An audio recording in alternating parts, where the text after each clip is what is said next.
Matt, nice to meet you. Nice to meet you. All right, so what's your issue? What's going on here? Yeah, so got the spark plugs changed about 2 days ago and just started noticing signs that something was wrong. About 20 minutes outside of Tulsa, I'd been driving for about 2 hours. And I had been driving on it before then too, after I got it done, so I was just a little, I think maybe something is loose, something just wasn't on me. So you had work done to this before? Where are you from? I'm from Texas, but my family lives in Kansas, so that's where I was for the holiday. I'll have to use a tool to put that on. And that's where you come down here for, is a holiday? Yeah, so I'm based out of Texas, but it was just passing through. Let me see. I'm just looking for anything obvious. If you want, you can get in your car and start it and sit with the heater on, you know what I mean? So you're not.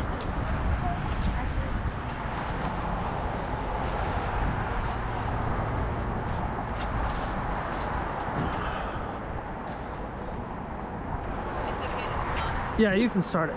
It's getting a little cold out here. It is. The wind is tough.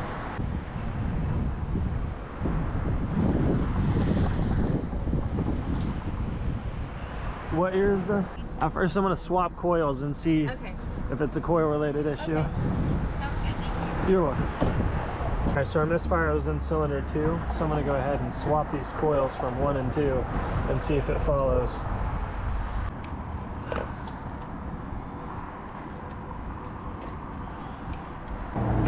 All right, here's the stitch. I need you to follow me up to this AutoZone. Okay.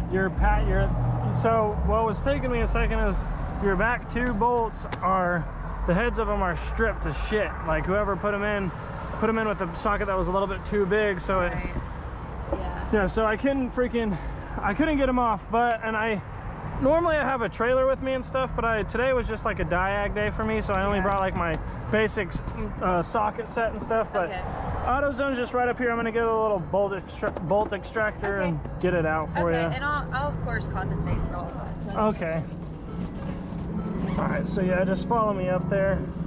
So to help explain a little bit, this woman is traveling through Tulsa for holidays and she has some vehicle problems. If you're watching this video, you know, you travel through Tulsa and you have a car problem, who's the guy you want to call? Me. I already know, you know what I'm saying? As you guys heard, she just had her freaking spark plugs installed and everything before she left, so that way she could have safe travels. And whoever installed them, I'm not sure who, but stripped the shit out of the back bolts. And unfortunately, I actually didn't bring extractor sockets with me, so. But it ain't no thing. I'm gonna go pick some up and finish this customer's diag and get her back on the road. So I should have brought my trailer. I was thinking today was gonna be an easy diag day, so I just brought some basic stuff with me, but I always gotta take that trailer, I guess.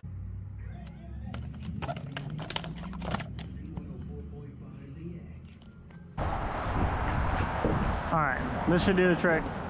Okay, so what was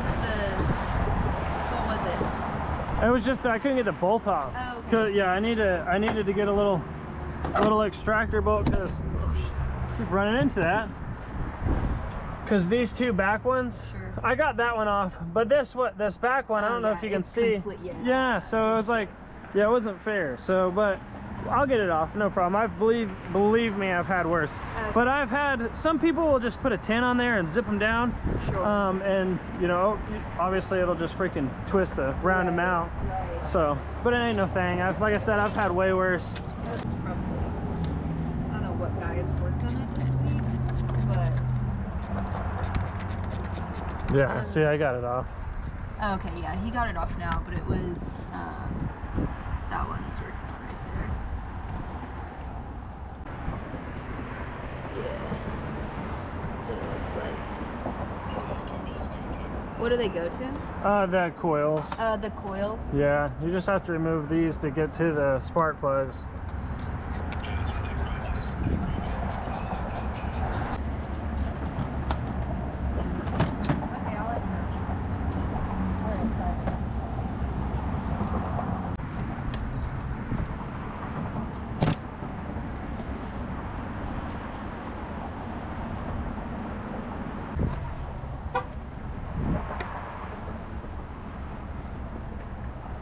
All right.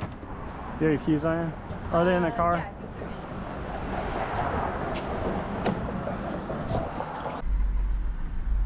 Alright, so it still says cylinder 2, so I didn't follow that coil. So let's go ahead and go to that cylinder specifically. Misfire data. Because as you can see, we do have a blinking engine light. No, we still got a terrible misfire. And 2. Look, I'll show you 1. Yeah. So yeah, I did show a sign or a fault in the fuel system. In the fuel system? Yeah, which could obviously be the fuel injector, so I'm trying to get to the... There potentially may be a problem with the fuel injector.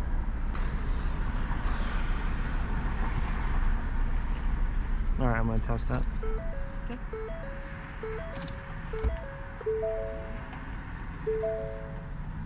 So unfortunately, it was an extremely long day, and my GoPro died towards the end of that diagnosis because what I thought was going to be like 30 minutes turned out to be like an hour and a half.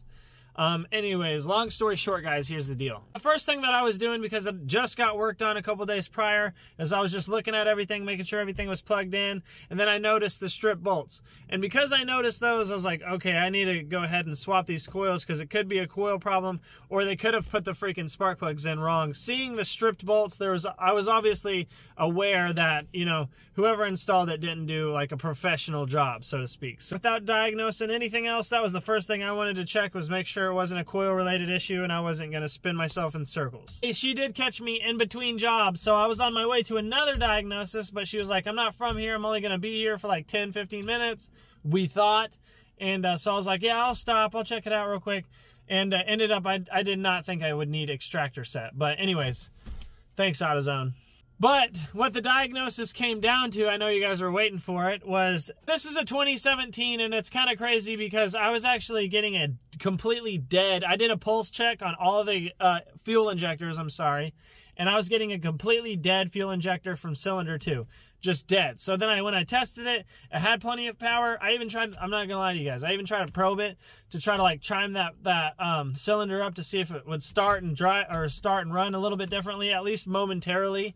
Nothing. But I couldn't find a fuel injector for that vehicle locally, and she didn't have time to wait. So her husband suggested that she just put some fuel treatment in it and then drive the rest of her way up there. But she did make it. I'm sure the car didn't like it, but she did make it. So, but because it was a 2017, I did not think it would have a fuel injector problem. Bad gas or something, sure, but fuel injector, really? But when I looked it up online, it kind of seemed like that was a problem for those Ford Escapes, was a fuel injector related issues. So, but all the way from Kansas, I'm glad I was able to represent Tulsa. So let's get it.